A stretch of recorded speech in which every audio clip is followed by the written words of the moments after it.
George, you guys all talked about how important it was just to come out and throw the first punch, set the tone here tonight. How did you guys all come together for this one? Yeah, I mean, I think, there was enough of us talking about it, we're just going out there and playing the way we know how to play, and I think we've done that, on our good stretches of playing basketball, but this is one game, and I think people that have played in the playoffs know enough that one game doesn't really, mean anything. We got game 2 on Monday, and, I'm sure they're going to make their adjustments. We're going to go back and, look at film tomorrow and be ready to make ours.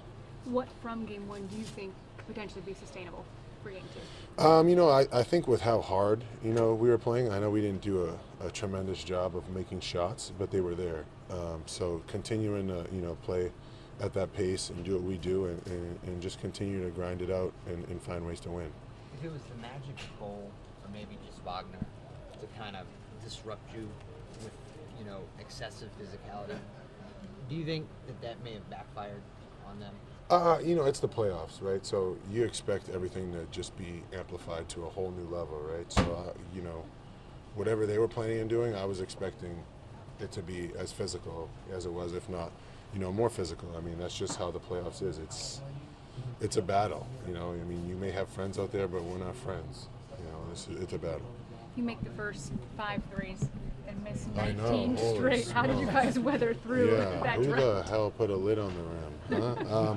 Yeah, I mean, that's kind of part of it, right? You still have to double down and continue to play, good basketball and take those open shots. And I've been around this team for 82 games, 83 now, and I think, if we continue to get those looks, more of them will go in, and I don't see too many, knock on wood, 19 in a row misses.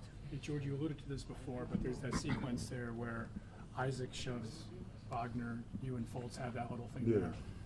And was it important for you guys just to say at that point, like, hey, we're not going to tolerate this, or just to let them know? Yeah, I mean, I don't even think it needs to be, like, addressed. Like, that's just something that, all right, it happened, we're moving on. I mean, I don't even think we thought twice about it. I mean, if I was standing up for someone or I'm standing up for myself, that's just how this year has been. It's unfortunate, I don't know how much I can comment on refereeing that I got a technical, but, I mean, it is what it is. Like I said, game 1 is in the rear view, and we need to start focusing on game 2 and what we need to do to take care of our home court advantage.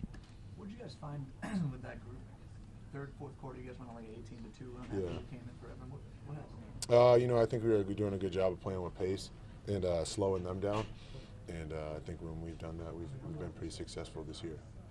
Anybody else? George, how important was the rebound advantage you guys had? Specifically, what Jared and Evan were able to do on the board? Yeah, those guys will never ever get enough credit for what they bring, to this team, and it's truly remarkable how they've been able to be so sound and solid in the paint and dominate in the details, and rebounding is a part of that, and they do such a great job. And I think winning the rebounding battle is going to be huge in this series, and obviously those two are a very integral part of that.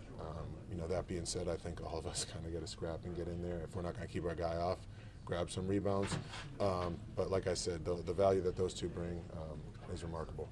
Jared talked about before this series that it could be an 85. I knew you were going to call back to that. So, did we get to 100 today? 97. Close. So what did you think about what you guys did defensively to slow them down and stop them from getting to 85? Yeah, I mean, I think it's kind of been our story the whole year, was that we hang our hat on the defensive end, and that's kind of how we're going to continue to do things. And rolling forward, I think we'll continue to be opportunistic on the offensive end. We didn't make a ton of shots tonight, so you work the next couple of days to try and make sure that you can make shots moving forward. And I think we'll surpass the 85 mark, hopefully again. How welcome of a sight is it to see Donovan with that explosive dunk, given what he's pushed through? What did I miss this? What dunk did he have? Sorry, I blacked out. I blacked out probably during the game. But yeah, I mean, oh yes. Okay, yeah.